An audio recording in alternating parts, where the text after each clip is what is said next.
Lodu l'alsin Ya Muleya Nizikhai Anishin Talhayasin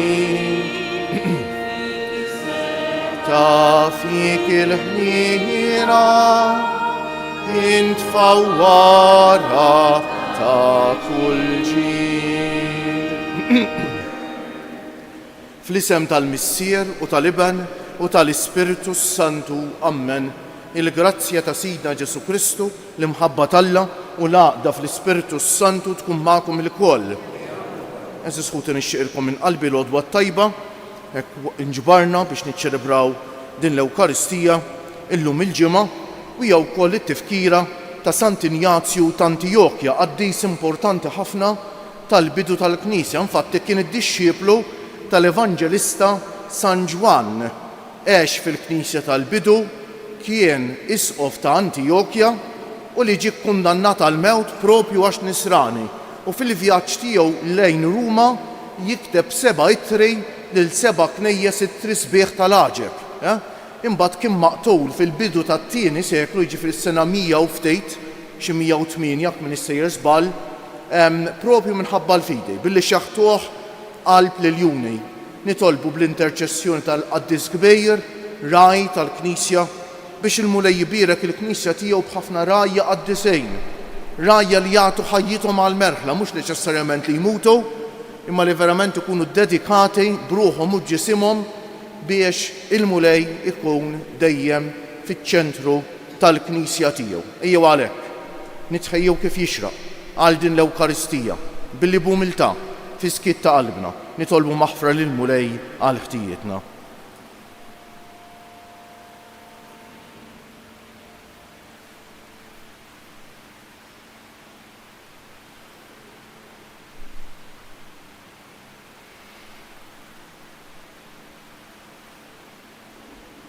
Inti l-qajt bimħabba kbira l-indiema ta' Pietru, Mulej ħniena. Int li wett il-ġenna lil ħallil it-tajjeb, Kristu ħniena. Int li tidħol għalina midinbejn quddiem il-Missier, Mulej ħniena. Iħenna għalina Alla li jista' kollox jaħfrinna b'nubietna u wassalna għal ħajja ta' dejjem. Sejrin noffru dan is-sagrifiċċju tal-Quddiesa għal ruħħuna Jeremy Fenek. Nitolbu.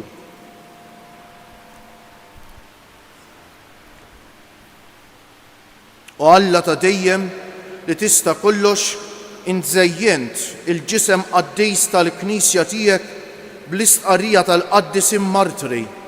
Atina lill-martirju glorjoż li qegħdin infakru llum ikun għalina ta' għajnuna qawwija kif kabbar għal dejjem fis-sema lil Sant Ignazju ta' Antiochja, bibnek Ġesu Kristu Sidna li hu Alla u miegħek jgħix u jsaltan fl-imkien mal-Ispiritu Santu għal dejjem ta' dejjem.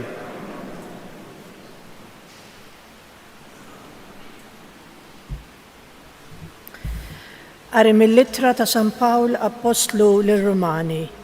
Eżis, x'ngħidu mela li sab Abraham il-missier tagħna skont il-ġisem, li kieku Abraham kien iġġustifikat bis-saħħa tal-opri, kien ikollu biex jiftaħar, imma mhux quddiem Alla. Għax xi tgħid l-Iskrittura? Tgħid li Abraham emmen lil Alla u kien magħdud lilu b'ġustizzja. Il-ħlas lil min jaħdem ma jingħadlux bi pjaċir, imma b'dejn. Iżda min bla ma jagħmel opri jemmen lil Alla li jiġġustifika lil min hu ħażin, din il-fidi tiegħu tingħadlu b'ġustizzja. Hekk ukoll David jgħid kemm hu ħini l-bniedem li Alla jqisu b'ġust mingħajr l-opri. Ħinja dawk li dnubiethom maħfura u l-ħtijiethom mottija. Ħini l-bniedem li l-Mulej ma jgħodlu ebda dnub. Il-kelma tal-Mulej. Mulej int ken għalija, Mulej int ken għalija. Ħini l-bniedem li ħtijietu maħfura li għandu dnub tiegħu mistur. Ħini l-bniedem li jibda ħażen ma jgħodlu l-Mulej u ma għandu ebda erq f'qalbu. Mulej int kellna għalija. Id-dnub tiegħi jien stqarrejtlek u l-ħażen tiegħi ma ħbejtulekx. Jiena qed quddiem il-mulej nistqar ħtijieti u inti ħfirt li l-ħażen tad-dnub tiegħi. Mulej inti kellna għalija. Ifirħu twajbin u tennew fil-mulej, għajtu bil-ferħ intom il-kol ta' qalbkom safja. Mulej int kellna għalija. Alleluja, alleluja, alleluja. Ħatkun mulej it-tiba tiegħek fuqna, kif fik i it-tama tagħna. Alleluja.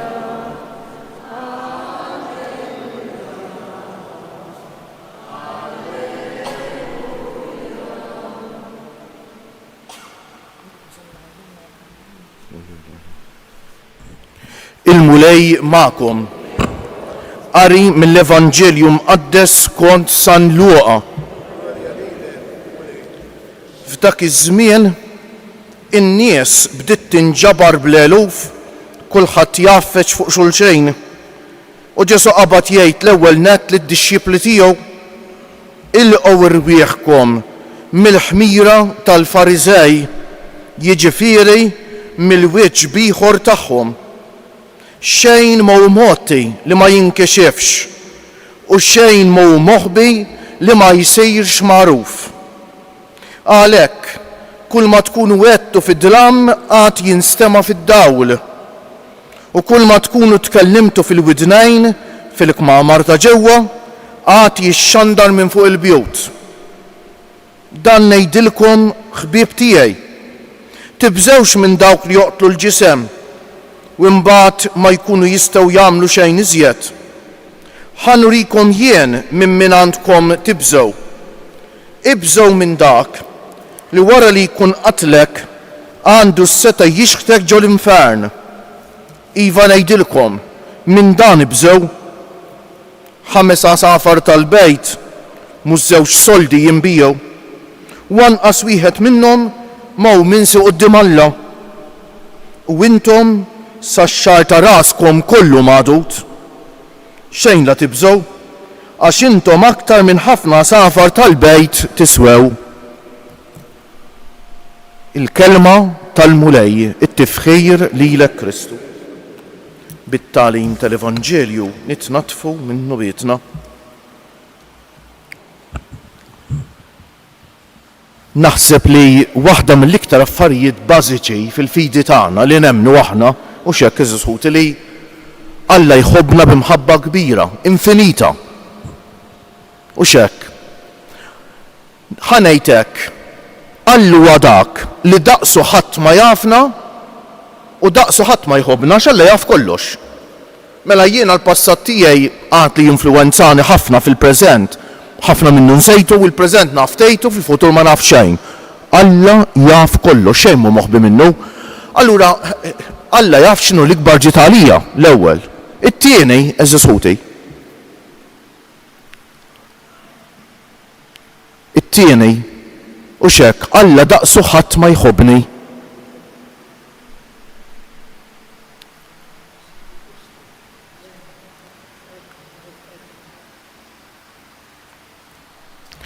Alla li daqsu ħadd ma jħobbni.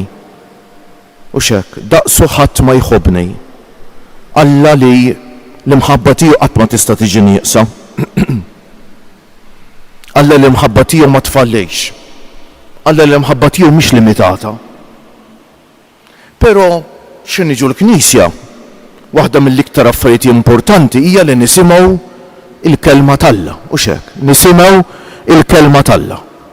U s-smieħ tal-kelma t'Alla, eżis ħuti, ifisser Alla qed ikellemna, allura jekk jiena nemmen li Alla daqsu ħadd ma jafni u daqsu ħadd ma jħobbni, il-kelma t'Alla tkun l-iktar kelma importanti għalija fil-ħajja, hekk iridu nqisuha, eżis ħuti. Mhux l-ewwel darba li nġu l-Knisja x'vera u l-qari jgħaddi u jekk nistaqsu lilna nfusna fuq xiex kien il-qari. Xi drabi laqqas ikun tortan, xi ikun ftit diffiċli, pereżempju l-ittra ta' San Pawlu Rumani li qed naqraw minnha llum mhijiex faċli. U biex nifhmuha ħantikom ftit background tagħha żgħir ta' sempliċi ħafna. Mela San Pawl qed jgħidilna il-konfront bejn il-liġi li toqtol qed jgħidilna San Pawl u l-grazzja li ssalva. Il-liġi li teqret u l-grazzja li ssalva x'jiġifieri? Mela il-liġi talla u x'hekk tgħidilna fejn għandna ngħixu tajjeb u x'għandna nagħmlu u x'għandna nevitaw. Però l-bniedem, ħanġibilkom eżempju, nimmaġina jkun hemm koppja qegħdin jgħixu f'saltna fejn kollox hu perfett, din biex nifhmu ta'. U dan jagħmlu xi ħaġa ħażina u jiġu mkeċċija eżiljati fl-agħar pajjiż tad-dinja. U jitrabbew hemmhekk huma u wliedhom u uliedhom. U x'hekk u wliedhom u uliedhom mhux tort tagħhom li qegħdin hemmhekk, imma hemmhekk qegħdin fil-jasar biex niftehmu u x'hekk. Dak huwa dnub tan-nisel. Aħna nitwieldu frazza ta' bnedmin. U x'hekk, frazza ta' umanitarja mtaqla bid-dnub. U x'hekk id-dnub tan-nisel. Jagħmlu kemm jagħmlu opri tajba, jekk jibqgħu hemmhekk ħajjibqgħu fl-art tal-eżilju. U x'hekk, mela l-liġi talla sakemm il-bniedem għadu maħkum mid-dnub ma tistax toffrilu soluzzjoni. Il-liġi talla ma toffrix soluzzjoni, ma toffrix il-maħfra ta' dnubiet biex niftehmu x'hekk. Dak li qed jgħidilna San Pawl li jil-Lut kellhom kemm kellhom liġijiet u jippruvaw kemm jippruvaw jgħixu tajjeb mingħajr Ġesu li ġab il-maħfra, mingħajr Ġesu li ġab il-grazzja talla. Tibqa' taqgħod fl-istess post ta' midneb li tkun, dak li qed jgħidilna San Pawl biex nifhmuh. Dan il-konfront bejn il-liġi li tjassar u li ma tistax tfejjaq u l-grazzja ta' Ġesu li tfejjaq u toffri l-maħfra. Ma jfissirx il-liġi m'għandi skop, il-liġi tenna biex ngħixu tajjeb. Imma ta' midinbin li aħna mingħajr Ġesu, il-liġi ma tkun tiswa xejn. Il-liġi ma tkun tiswa xejn waħedha, eżis ħuti. U għalhekk San Pawl kif smajna fl-ewwel qari tal-lum mhux hekk ikompli jgħidilna fl-ittra lir-Rumani dan il-konfront bejn il-liġi mingħajr Ġesu li teqret għax il-liġi turik li inti midneb u ma ttik soluzzjoni għad-dnub u Ġesu li jġib il-milja tal-liġi għax iġib il-maħfra u jġib l-imħabba u jġib il-grazzja. U fuq kollox il-Vanġelu tal-lum għalhekk Ġesu f'dawn l-aħħar Vanġeli qiegħed jikkonfronta lil Fariżej b'mod naqra goff minħabba r-ras jibsa tagħhom u li ma rridux jaċċettaw dan. Araw illum ġabar f'żewġ kelmiet Ġesu x'kienet il-problema tal-Fariżej u l-kittieba. Jgħidilhom hekk ara. Ilqgħu irbieħkom mill-ħmira tal-Fariżej, x'rid jifhem Ġesu mill-ħmira? Għax il-ħmira talli l-aġna kollha. F'x'imkien ieħor Ġesu jgħid lil tiegħu kunu ħmira, mela tajjeb iħalli l-affett tiegħu u l-ħażin ukoll. U l-ħmira tal-Fariżej x'inhi? Mill-wieġb ieħor tagħhom. Mbagħad jgħidilna wkoll xi tifisser bil-wieġb ieħor tagħhom. Xejn mhu mod li ma xinkixef. Jiġifieri l-Fariżej kienu jgħixu ħajja doppja. Waħidhom u bejniethom jagħmlu l-ar azzjonijiet ħżiena bħal jippjanaw biex joqtlu lil Ġesu. U ma kienu xejn jgħixu il-qalba tal-liġi li hija s-sinċerità, l-imħabba l-ġustizzja. Però mbagħad quddiem in-nies iridu jidhru perfetti, dik il-Fariżejiżmu eżiskuti. U kemm iridu noqogħdu attenti minnu. Għax aħna wkoll ittentati biex nilbsu l-maskri, biex nidhru quddiem l-oħrajn aħjar u x'hekk, biex nidhru aħjar minn ħadd ieħor minn għalina. Nibdew naħsbu l aħna xi qaddisejn aktar minn ħadd ieħor. U għalhekk eżiskuti, rridu nitolbuh bil-qalb il-Mulej illum biex jaħlisna minn din il-ħmira. Ara ma naħsbux l-aħna imjun għal-ħmira tal-Fariżej ta' kulħadd ittentat biex jidher sabiħ. Ma din ħaġa rridu niġġieldula eżiskuti. Rridu niġġieldula. Għaliex li nkunu Fariżej hija l-ikbar problema fil-ħajja spiritwali tagħna. Li nkunu Fariżej hija l-ikbar problema fil-ħajja spiritwali tagħna. Allura nitolbuh il-Mulej jagħtina qalb sinċira biex ta' bilħaq aħna ngħixu ħajja skont il-qalb tiegħu. Ngħixu ħajja hekk ma' quddiem ma' Ġesu, Ġesu li jaħlisna mid-dnub, Ġesu li jiftħilna għajnejna permezz tal-kelma tiegħu, Ġesu li jmexxina fit-triq il-waħda l-vera li tagħti għall-ħajja. Kjoġobkom nqumu bil-wieqfa. aħna u nfakru llum ix-xhieda ta' Sant'Injazju għal Kristu bil-martirju tiegħu, nitolbu l-Alla l-grazzja li nożżu it-tagħlim li ħallielna fl-ittri tiegħu ħajkun dawl għalina fil-mixi tagħna lejn is-sema.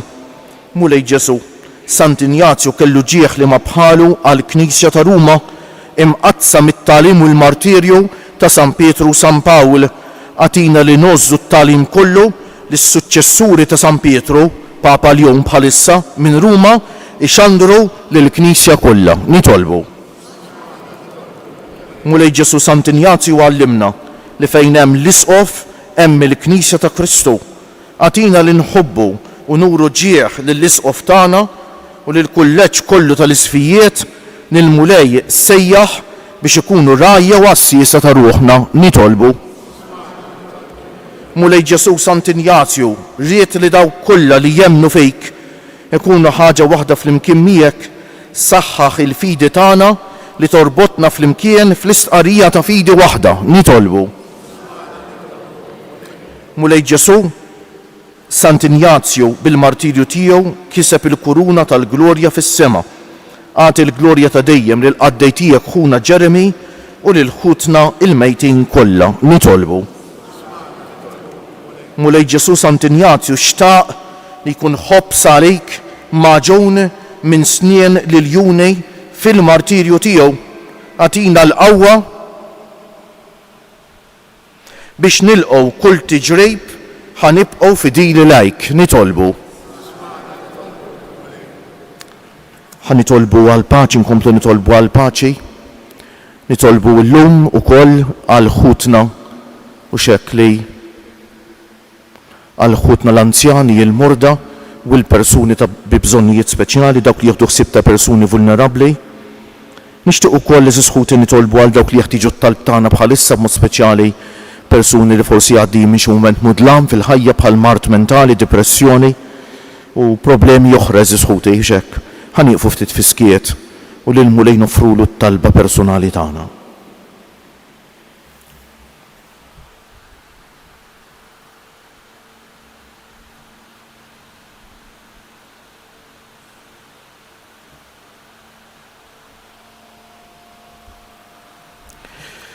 Mulej Ġesu Kristu ibn Alla l-ħaj, għatina l-grazzja li nkunu dejjem nixtiequ lilek li miet u rixuxtajt għalina biex bħal Sant'Injazju meta jasal il-waqt nidħlu fil-għena tiegħek għal dejjem, inti li tgħix wis-saltan għal dejjem ta' dejjem.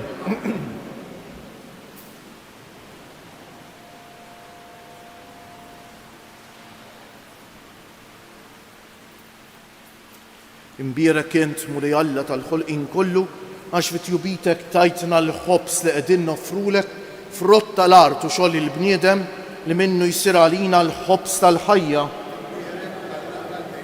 Bil-misteru ta' dan l-ilma u l-bejt ikollna sem fin-natura divina ta' Kristu kif hu jissieħeb magħna fin-natura tagħna l-bnedmin.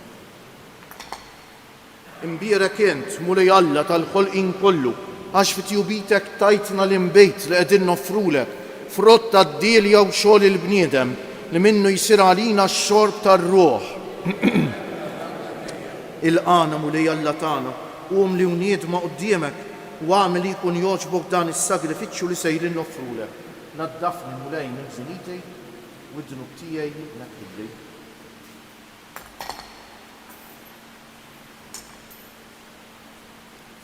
Itolbu ħuti biex is-sagrifiċċju tiegħi u tagħkom ikun jogħġob lil Alla l-Missier li jista' kollox.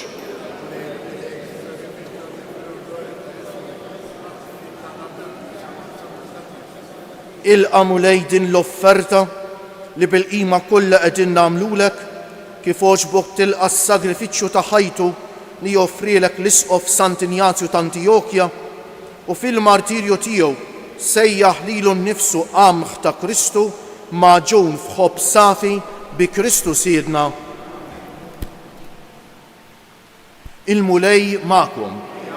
Nerfew lubna l-fuq. Niżżu ħajr lill-mulej Alla tagħna. Sewwa u xieraq tas-sew.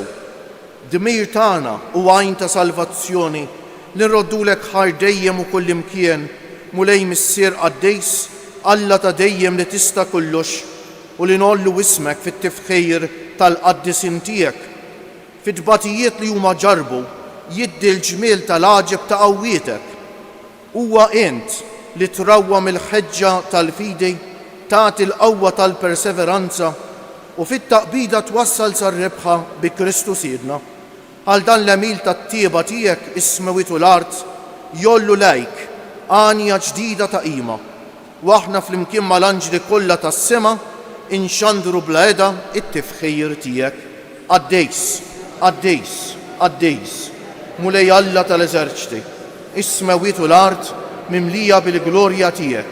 Osanna fil-oli tas-smawiet, imbierek minn ġej fisem il-mulej.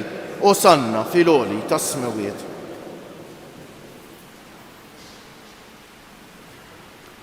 Qaddejs tas-sewint mulej, inti lajn ta' kull dusija, qaddes għalhekk nitolbuk dawn l-offerti bil-barka tal-Ispiritu tiegħek biex isiru għalina il-ġisem u d-demm ta' Sidna Ġesu Kristu, li meta kien sejjinata biex minn raj ħibati ħal ħobż radd il-ħajr qasam tal id-dixxipli tiegħu u qal ħudu u kulu il-koll minn dan, għax dan huwa ġismi li jingħata għalikom.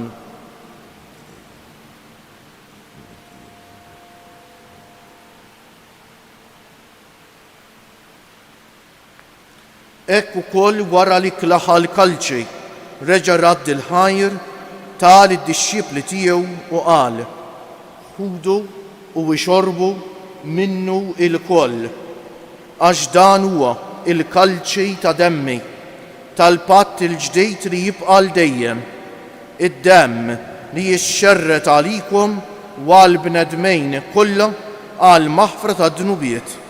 Għamlu dan b'tifkira tiegħi.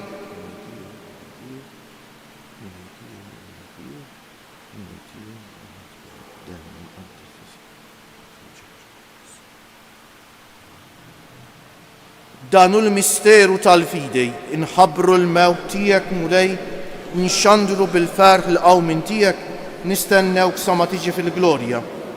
Għalhekk aħna u nagħmlu dan b'tifkira tal-mewt u l-qawmien ta' Sidna Ġesu Kristu, nofrulek missier il-ħobs tal-ħajja u l-kalċi tas-salvazzjoni u nroddulek ħajr għax oġbok tilqana hawn quddiemek biex naqduk. U miċ-ċokon tagħna nitolbu li l-Ispiritu Santu jaqadna f'ġisem wieħed lilna li nieħdu sehem mill-ġisem u d-demm ta' Kristu.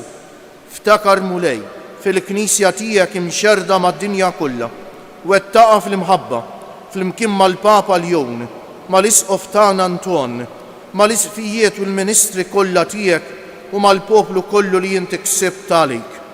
Ftakar ukoll fħutna li raqdu bit-tama tal-qawmien, mod speċjali llum qegħdin nitolbu għar-ruħuna Jeremy Fenek.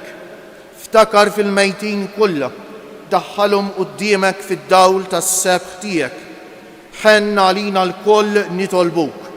Għati lilna wkoll il-wirt tal-ħajja ta' dejjem flimkien mal-Verġni Mqazza Alla u Om tagħna Marija, mar-raġel ġus tagħha San Ġusepp, mal-Apostli Sant Injazju ta' Antjokja u l-qaddisin kollha li jgħixu fil-ħbiberija tiegħek sa mill-bidu tad-dinja. Għamel li magħhom infaħruk u insebħuk b'Ġesu Kristu ibnek. Bi Kristu, ma' Kristu u fi Kristu jingħata lilek Alla missier li tista' kollox, flimkien ma' l-Ispiritu Santu kull ġieħ u glorja għal dejjem ta' dejjem. Ejjew issa nitolbu kif għallimna u riedna nagħmlu Ġesu li bentalla għas-salvazzjoni tagħna, missierna li inti fis-smewwiet jitqaddes ismek, tiġi saltnatek, ikun li trid int kif fis-sema u ikda fl-art. Ħobżna ta' kuljum atina llum, aħfrilna dnubietna bħalma naħfru lil min ħati għalina u la ddaħħalniex fit-tiġri, iżda eħlisna mid-deni. Eħlisna nitolbuk mulej minn kull deni. Għatina fit-tieba u l-ħniena tiegħek il-paċi fi żmienna biex inkunu ħielsa dejjem mid-dnub u mħarsa minn kull inkwiet, aħna u nistennew u nittamaw ilena u l-miġja tas-Salvatur tagħna Ġesu Kristu. Mulej Ġesu Kristu li jgħid l-apostli tiegħek inħallilkom is-sliem, natikom is-sliem tiegħi, la tħarisx lejn nubietna, iżda ħares lejn il-fidi tal-Knisja tiegħek. Għatija s-sliem u l-għaqda li jien trejt fija, inti li tgħix bis-saltan għal dejjem ta' dejjem. Il-paċi tal-mulej tkun dejjem magħkom. Għatu l-paċi lil xulxejn. Il-ġisem flimkien mad-dem ta' Sidna Ġesu Kristu jkun jiswew lilna li ser nitqarbnu bihom għal ħajja ta' dejjem. Ħaruf Talla li tneħħi d-nubijiet tad-dinja ħenna għalina. Ħaruf Talla li tneħħi d-nubijiet tad-dinja tina l-paċi. Mulej Ġesu Kristu bin Alla l-ħaj bil-mewt tiegħek kif rid minnek il-missier u bil-ħidma tal-Ispiritu Santu inti tajt il-ħajja lid-dinja. B'dan il-ġisem u d-dem għad-dejs tiegħek eħlisni minn ħtijieti kollha u minn kull ħażen, żommni dejjem fidejl lejn il-kmandamenti tiegħek u tħallini qatt tinferet minnek. Danu l-ħaruf Talla, danu Ġesu li jneħħi d-nubiet tagħna u tad-dinja kollha ħen jgħin dawk li huma mistiedna għall-ikla tal-ħaruf. Mulej, jistħalix tidħol taħt is-saqaf tiegħek, stejt kelma il-ġisem ta' Kristu jħarisni għal ħajja ta' dejjem. Amen.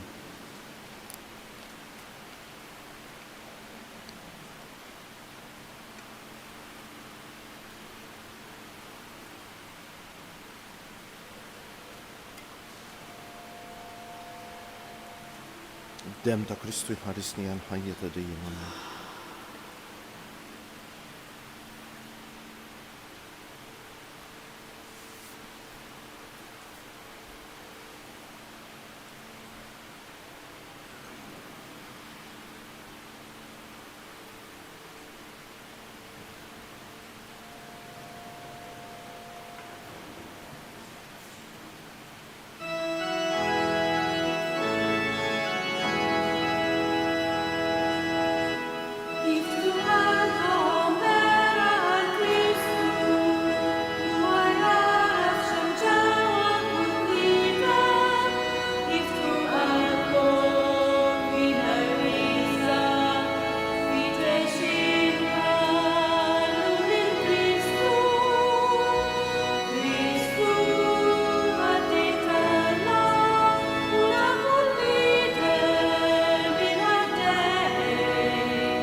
Tajjeb li nirriflettu ftit eżisħut illum ta' jiena l-fidi tiegħi x'inhija setta regoli, għamel hekk u għamel hekk u għamel hekk u tagħmel x'hekk u tagħmel x'hekk u tagħmel x'hekk, jew esperjenza tal-imħabba tal-Alla.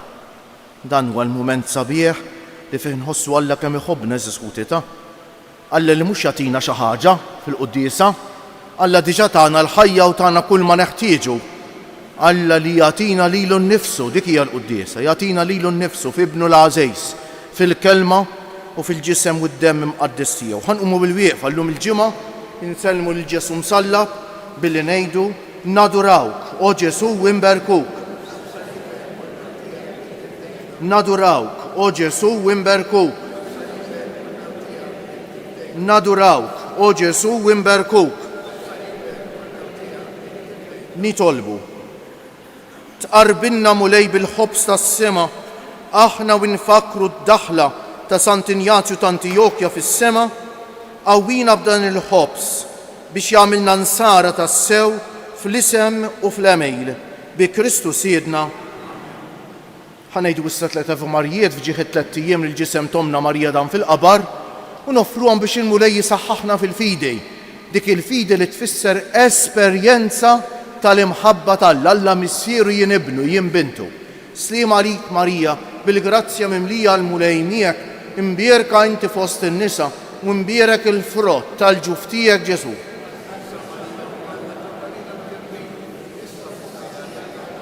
Slim għalik Marija, bil-grazzja mimlija l-mulej miegħek, imbierka inti fost in-nisa u imbierek il-frott tal-ġuf tiegħek Ġesu.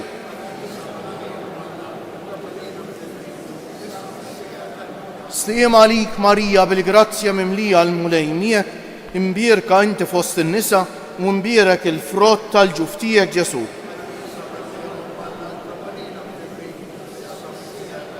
O Marija li tħallit id-dinja mingħajr teba, Madonna ta' Pinu, sultana tal-familja, ħarstek fuqna dejjem żomm. Il-mulej magħkom. Iberikkom Alla li jista' kollox, il-Missier u l-Iben u l-Ispiritu Santu. Morru fil-paċi ta' Kristu. U l-jum it-tajjeb lilkom il-koll.